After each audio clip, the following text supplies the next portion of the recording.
to beautiful Magna community. Hi, Sunny. I'm Brad. Nice to meet you. Nice to meet you. Thanks for having us. This is going to be fun. All right. Nice to meet you. I put together kind of like a list of things that are in the garden right now that we could harvest. I mean, I thought it would be fun to do a 100% local. Yeah. You know, Absolutely. meal. Like we could harvest, there's a lot of cherry tomatoes in the garden. There's, let me do the wild plants first that are out there. There's some wild lettuce. There's more Chinese violets. There's bitter gourd leaves. We can use the flowers for decoration. We probably have about 4 different flowers that we could, you know, like really plate something beautifully. We'll play. That's the whole thing. I mean, totally. So, yeah, there's bitter gourd out there. There's a little bit of amaranth, which we could dig some roots if we wanted. We could, there's quite a bit of purslane. I have these really interesting, they're called false ava. So like these they're called inflorescences because it's like hundreds of flowers, but crush it. Oh, yeah. Crush it and then smell it. We can candy these. They look bizarre. They're so cool. Yeah. So they have saffron. You know, like a flavor of root beer or pieces of that and star anise and different things. Sounds like we have a lot to play with.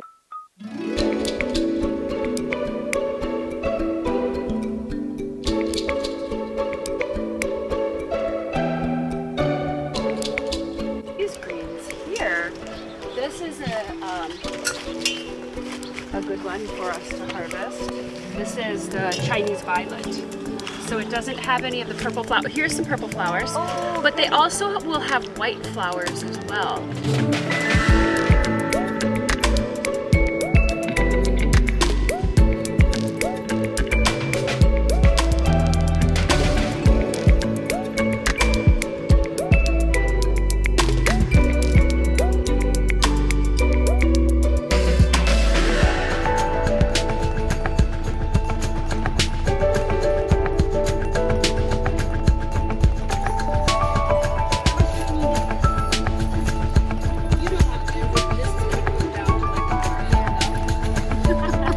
Crisp it up. Oh, hell yeah. All the way. Love.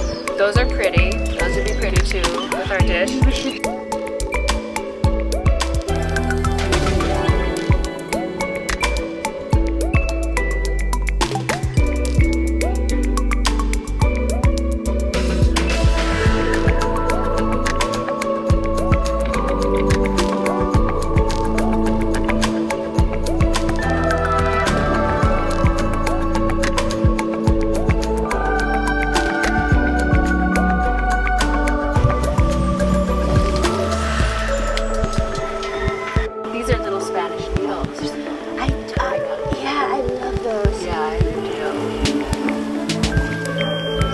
I don't know if you know about nasturtiums, you can also eat the little seed pods.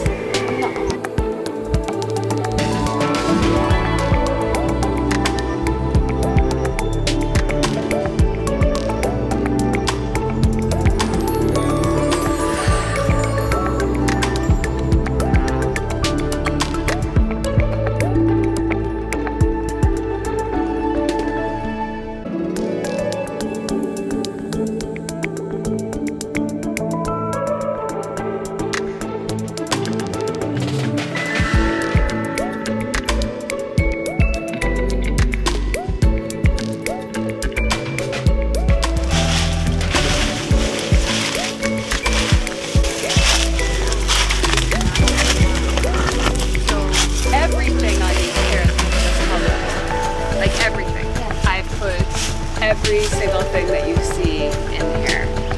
How old is the tree? For 2 years or something crazy. It was like bonsai'd basically. Yeah. And then I was like, oh, you're gonna be here. And then it just was like, yes, bring them to grow. And so, yeah. So it's transferred.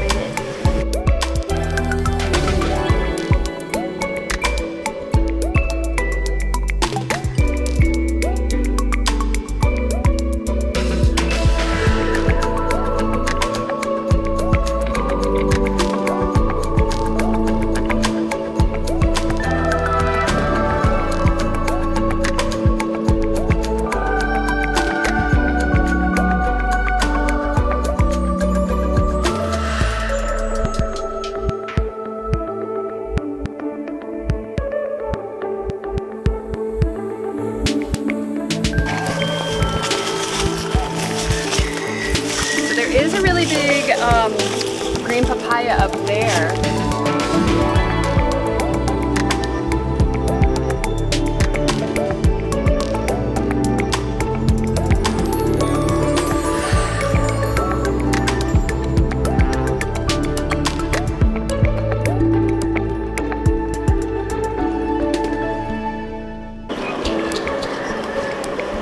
What's this? That's the bele, the edible hibiscus green. Do you use it to wrap things? Or Yeah, you can cook or like use it almost like a big leaf kind of? Because the size of this shape of it. Oh, it's so great for wrapping. Yeah. It's really, really good.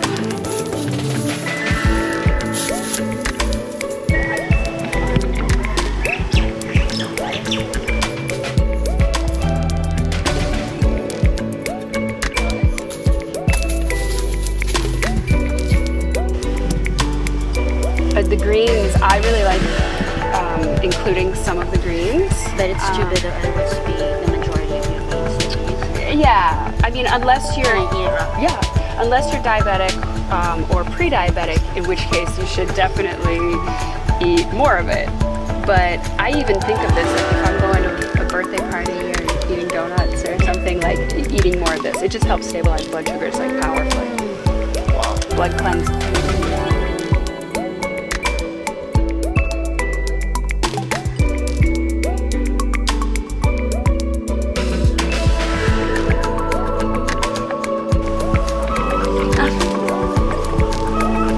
So sweet. Here, Brad, eat this because this is bread. Sweet. Right? Yeah. Oh, Beetle. Hi, Beetle. You gonna sing me a song? Ah, sorry. Before he plunged to his death. I know.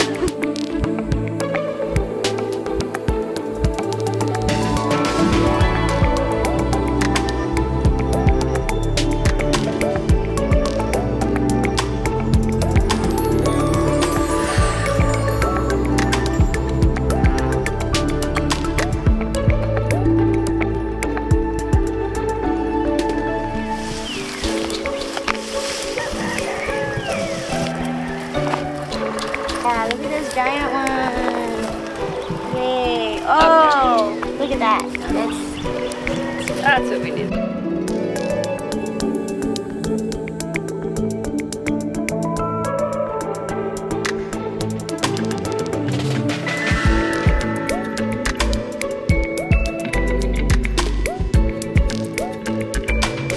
Piedra. Neruri is another kind of common name. And this is one. But anyways, yeah, it's just a nice little plant that, you know, you're not gonna be including in like large bulk. Right. But I just love really letting go of this like, oh, you have to forage for all your food, but just trying to think of like one wild food every day. Just adding that little piece of biodiversity, that little piece of connection, you know, you're building relationship with what's happening around you. And they also, like every single thing that we eat, whatever it might be, there's genetic transfer of information that happens. You know? This is the Halikoa, and I just cut this morning, which will see your interest. And these are the flat, you know, more flat ones. And then these are the ones that you can like, you know, if you want to try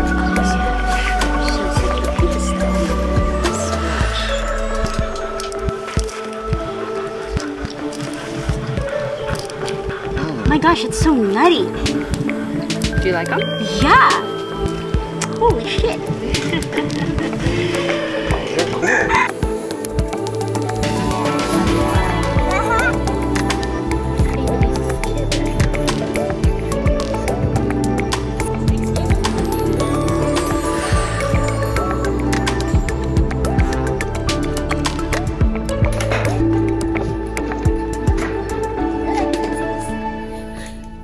Yeah.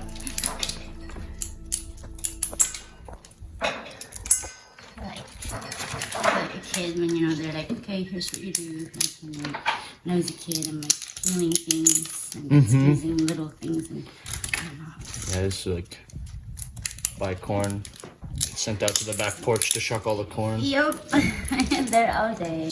Very, very grateful to have grown up there. Yeah, it's awesome. So lucky to have a space like that. Yeah. And it's like over 100 acres of conservation land behind their property. Wow. So they were all trails that we could go out on. And Yeah. The kids. yeah.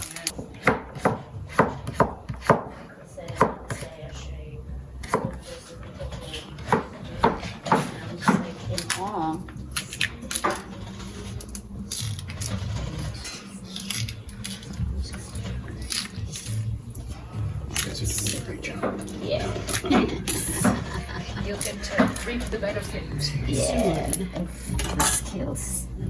The cassava skills. I love cassava. It's so underutilized considering how well it grows and It's the most widely eaten food crop in the top. It's so easy. It's 9 months, but like I've grown kalo before and it is so picky. Praise the kalo growers. I mean, that is a skill to be able to grow the kalo the way that they do. I feel like sometimes I add turmeric not just to know that it's there. If I don't Well, put such too a much. small amount. Yeah, small amount and a little bit of coloring, but Sometimes you don't want it. yeah. That's its own. That's what I knew what you I'm so said. excited that it's gonna be so damn tasty. Like everything is just coming together. It's gonna be so beautiful. Shit, 99.9% local. Okay, I'm good at that. I'm good at that. I mean, this is definitely going to be in the book. This Chinese violet, this is all over Africa, all over Asia, all over Pacific Islands. It's definitely a big one. This is the thing. I've seen the flower, so I recognize it, but again, Yeah. I didn't know what to call it. Yeah, it was an adventure, that is for sure. Even though, like, it's crazy because anytime the wind is like over 20 knots and you're on a sailboat, it's intense. You know, you're like so living with the elements that, you know. Only commercially available in the last year and a half, 2 years. They're never available before. And you can cashew butter as well. Yeah. Obviously, they're not cheap, but Yeah, it's, cashews you know, are- that local. Yeah, cashews are some of my favorites. It's like kind of it's expensive, but I love it, guys. My mom's always like, "Are you okay? Are you having a food?" I was like, "Are you kidding me? If I have plenty of something, that would be it." And I always tell her, "You taught me how to catch chickens. There's a lot of wild chickens here in Norway, so I will never go hungry if I have to." Oh my god. It's gonna be so good. It just smells of it. It does smell like that. Oh.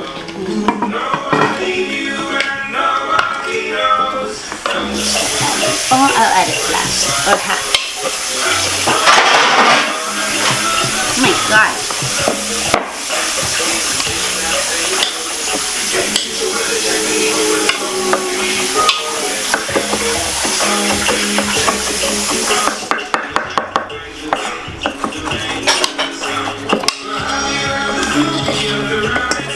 Sprinkling more Let's give it a go. haudekoa. I mean, these are just growing everywhere. This makes a really pretty salad. Happy, happy.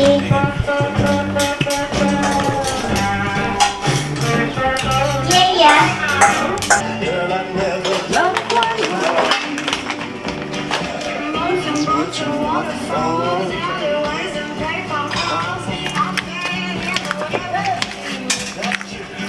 I know, we've got so many things. I mean, How do you feel about that?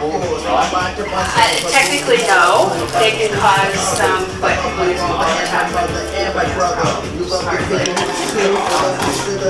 Why technically? They can be an emetic, which makes you feel like you have to vomit, or actually it's used as a medicine to get people to vomit. So some people are sensitive to it raw, so it's not, yeah, you don't want to eat them really raw, but I can't tell you like how many places places, like I've gone to sushi restaurants where they have like little garnishes of elderflower. That's beautiful.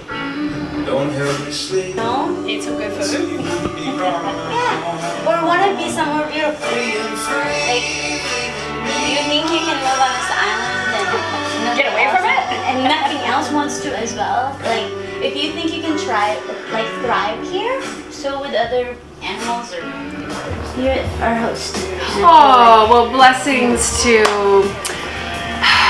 the Akua, Mahalo ke Akua, and all of the ancestors that have lived and made this earth and this Aina so abundant that we may be blessed in this present day and moment to receive such incredible nourishment from the land. And I am so grateful for each and every one of you, for all of our hands, you know, came together to make this happen. And so all of us are a piece of this. And yeah, just blessings on this food and everyone who prepared it and this beautiful Aina. Thank you so much. Yay! Okay. Clean them up. So what did we make today is one of the things that I always want to cover. I'm just going to put stuff on people's plates if that's okay. So this is the cassava with skyr, right? A local skyr from Haleakala Haleakala Creamery.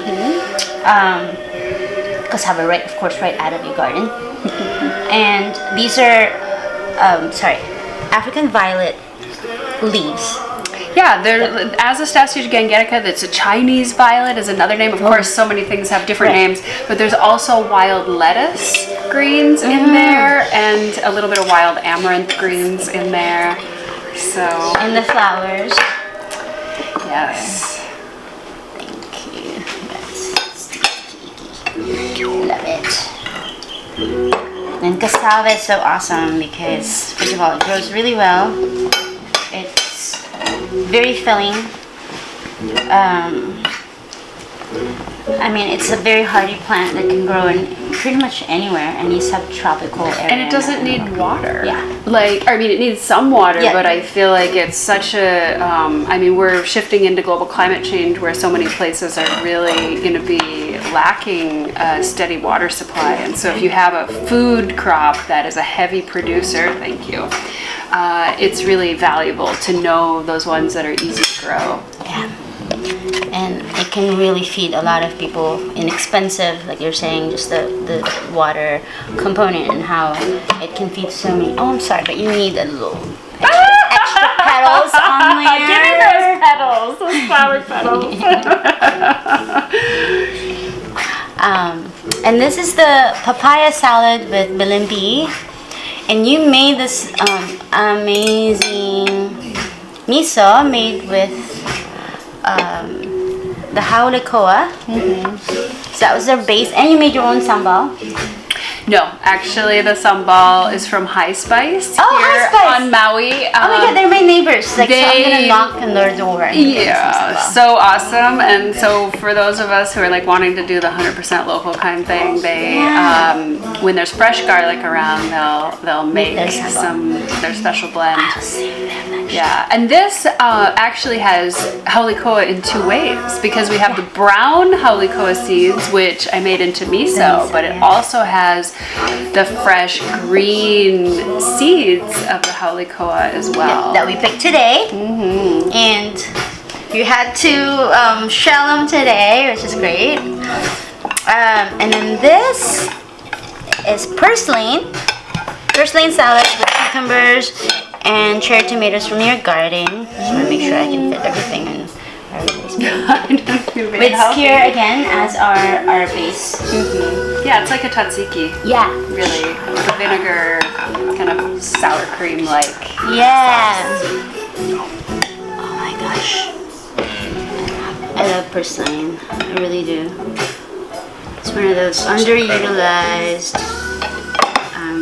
wild greens that you can get out there that has great texture. I like greens that can kind of hold up like the texture, like it, and it stays. It has a lot of water content, which I love because we were talking about that. I don't drink enough water. I drink a lot of alcohol, but I'm just gonna.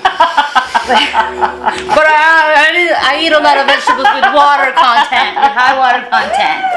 And this is a tomato salad. And actually, Joel from Maui Grown Tomatoes is always so kind. He always drops off these beautiful tomatoes. And then we have, of course, fresh basil from your garden. And the pigeon peas. Pigeon peas. Yes, from the garden as well. Yeah, we show them all those things today. Yep. And I just want to mention too, the vinegar base that we use is from Rob. Chef Rob over at Traveling Plum. Yeah. He does a lot of different fermented fruits, like crackseed style, and then a lot of that extras gets turned into vinegar. It's really nice. And the olive oil is locally produced here on island, and that's from the Olinda olive orchard farm. Bon appetit. Beautiful.